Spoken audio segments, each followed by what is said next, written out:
Obrigado, deputado Marcelo Castro, deputado Hildo Rocha, obrigado pelo convite, o ministro Osmar Terra. Eu preparei algumas apresentações, eu gostaria só de... Isso. Tem o controle aí? Tá. Obrigado. Microfone móvel?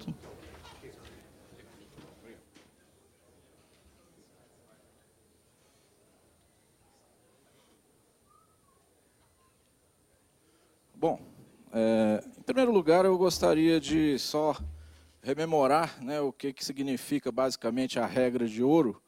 A ideia dela, basicamente, é fazer com que a dívida pública seja destinada para investimentos produtivos, ou seja, o que a Constituição define como as despesas de capital, que seriam, por exemplo, investimentos, por exemplo, novas estradas, novos, digamos assim, vários investimentos de vários setores que são geradores de emprego, né?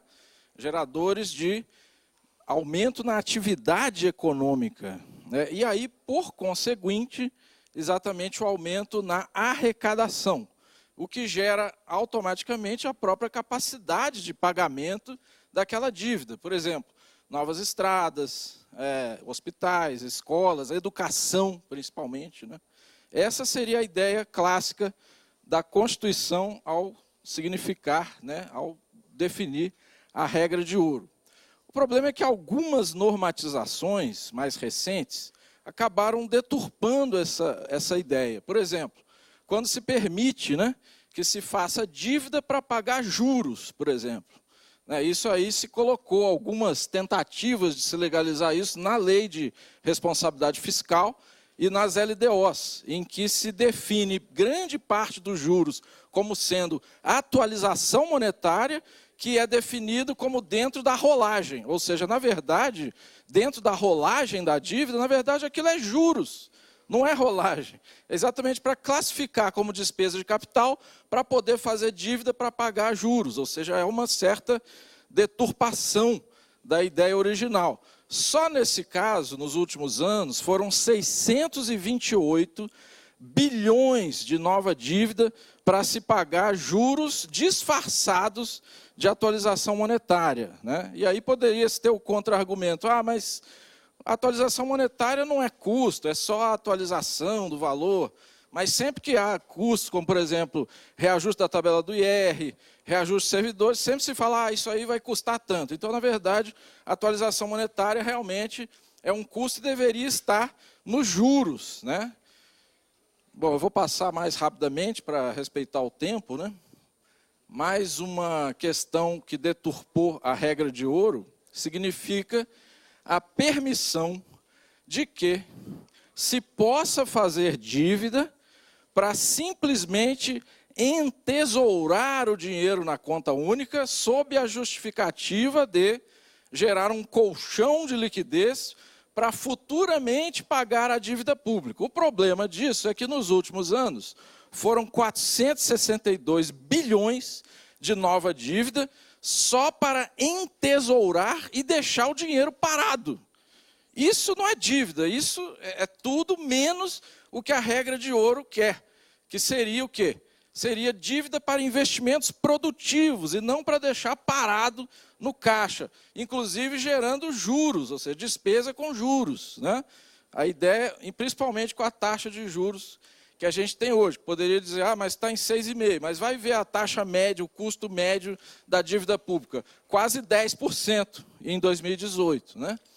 Então, aí nós temos 1,1 trilhão de dívida feita de 2014 a 2019, só usando essas brechas que foi feito na regra de ouro, né, que por isso está deturpado. Não é por acaso que o PIB caiu 7% em 2015 e 2016, por conta de que se fez uma dívida não para investir no país, mas para pagar juros ou para entesourar no caixa único, né? Então, o instrumento do endividamento não tem sido usado para desenvolver o país, mas para pagar juros e entesourar. Não é surpresa nenhuma que a arrecadação tributária no Brasil nos últimos anos caiu, e isso gerou, obviamente, os chamados déficits primários, que, na verdade, se a gente olhar historicamente, eu vou passar um pouco mais rápido para respeitar o tempo, a gente vê que a dívida pública, historicamente, ela não tem tido nada a ver com o resultado primário. Na verdade, ela vem de vários fatores financeiros, né? Não é verdade que a dívida pública vem de déficits primários, né? Na verdade, a história é outra, né? Produzimos 1 trilhão de superávit primário, de 95 a 2015, e a dívida multiplicou por mais de 40 vezes, né? Eu vou passar rapidamente aqui, para respeitar o tempo, e vou direto às sugestões, né? Em primeiro lugar, qual seria a primeira sugestão a fim de que o país possa sair dessa política, dessa conjuntura de estagnação e passar a crescer para gerar receitas, para se voltar a termos uma arrecadação aceitável no país? Primeira coisa, mudar a política monetária, né? Atualmente, os juros, né, ele é justificado para combater a inflação, mas a inflação vem do próprio governo. Segundo o próprio Banco Central, de 95 a maio de 2016, o conjunto dos preços administrados pelo próprio governo avançou 664%, enquanto o conjunto de preços livres aumentou 300%. Ou seja, os preços administrados pelo governo, nesses anos todos, aumentou muito mais. E aí diz que se tem que aumentar juros para impedir essa inflação. Ou seja, na verdade, tem que se atacar a origem, né?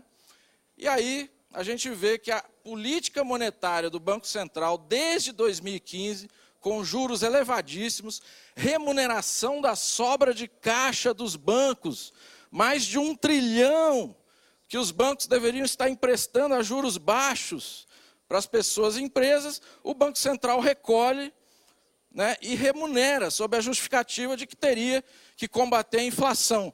Mas em 2017 nós tivemos deflação, o país está numa estagnação, e essas operações continuam aumentando, mais de 1,2 trilhão. Né? Poderia-se dizer, mas aí gera inflação. E os Estados Unidos, o que fez? Na crise de 2008, jogou trilhões e trilhões no setor financeiro para salvar banco, né? Aí pode, né? Ou seja, então, tudo isso tem que ser discutido. Não há tempo suficiente para falar tudo. Mas, de qualquer maneira, é importante a gente colocar as nossas propostas, né?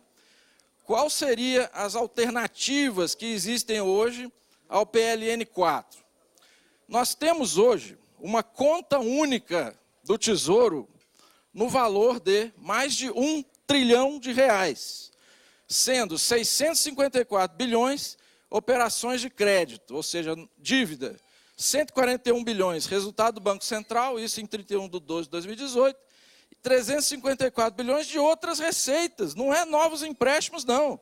Royalties do petróleo, multas, Fistel, Fundo da Ciência e Tecnologia, mais de 354 bilhões parados na conta única. E isso tem se mantido. Esses 354 já eram 354 um ano atrás, em 31/12 de 2017. E continuam. Ou seja, é um paradoxo, né? Parece que o país está quebrado, mas tem centenas de bilhões na conta única, e não é só de operações de crédito, é de outras receitas que deveriam ser discutidas. Aí poderia ser, mas tem a vinculação orçamentária, não pode tirar daqui, colocar ali, mas quando é para pagar a dívida, aí se usa um instrumento lá da MP 450, lá de 2008, que permite que o superávit financeiro vá para pagar a amortização da dívida. Então, cada contra-argumento, a gente pode contra-argumentar. O tempo não é suficiente para eu antecipar todos os contra-argumentos que vão vir. Por isso que é importante o debate depois, para que a gente possa contra-argumentar, né? E aí, finalmente, as alternativas, né? Mudança na política monetária, destinar a sobra de caixa dos bancos para empréstimo a juros baixos, alteração da forma de definição das taxas de juros, auditoria da dívida pública, destinar a conta única com mais de 1,2 trilhão para investimentos produtivos. Mas para isso é necessário revogar a emenda constitucional 95, rever a política de meta de resultado primário, mesmo que seja negativo, impede o investimento, impede que o país use o seu caixa. Isso não existe, né? E aí várias outras, para isso, sem isso, o país continuará em seu círculo vicioso de contenção de investimentos públicos, estagnação econômica e da arrecadação tributária. E aí se corta mais investimentos, o país cai ainda mais, depois tem que cortar mais, e aí depois fica falando, a regra de ouro não tem como cumprir, porque a arrecadação está muito baixa. Por quê? Porque não se investe, né? Destinar a dívida pública para investimentos produtivos, a juros baixos, né, que recuperem a economia e a arrecadação, e não para entesourar e para pagar juros, né? E aí poderia dizer, se não puder fazer dívida para pagar juros, nós vamos ter que fazer um superávit primário imenso. É mentira, porque a ideia nossa é exatamente questionar a forma de definição das taxas de juros. Enquanto o Japão tem juro negativo, por exemplo, né? Então tudo isso tem que ser debatido, né? E finalmente, né, é necessário tributar os ricos. Isso aqui é dado da Receita Federal, não é meu. Os 26 mil maiores declarantes do IRPF declararam cada um renda anual de 7,5 milhões, isentos do IRPF. Se tributar, por exemplo, a alíquota da Suécia neles, eles ainda ficariam com 3 milhões, hein? 3 milhões por ano. Poderia se arrecadar 116 bilhões por ano, ou seja, resolveria o problema. E uma última proposta, né, para não esquecer aqui, poderíamos, por exemplo, considerar educação, ciência e tecnologia e outras áreas como investimento, sim. Por que pode fazer dívida para entesourar, deixar o dinheiro parado, para pagar juros, mas não pode para investir na educação, na ciência e tecnologia, que gera retorno, né? Então, tudo isso, é claro que tem o debate em 8 minutos, é impossível a gente antecipar todos os contra-argumentos que vão vir. Por isso é importante a gente ir para o debate e, às claras, mostrar que o governo, o Estado brasileiro, não está quebrado. Ele tem um caixa único de mais de 1 trilhão, né? E está nessa crise que não é estrutural. Essa crise é conjuntural, determinada pela política monetária, que pode ser alterada, né? Como todos os países desenvolvidos fizeram para sair da crise, ou seja, romperam com o austericídio e investiram pesado na economia. Então é isso, eu peço desculpas pelo adiantar do tempo, é impossível em pouco tempo, em 8 minutos, colocar todas essas ideias, mas estamos à disposição da comissão. Agradeço muito novamente o deputado Hildo Rocha e o presidente da comissão, deputado Marcelo Castro. Agradeço a todas e todos. Obrigado.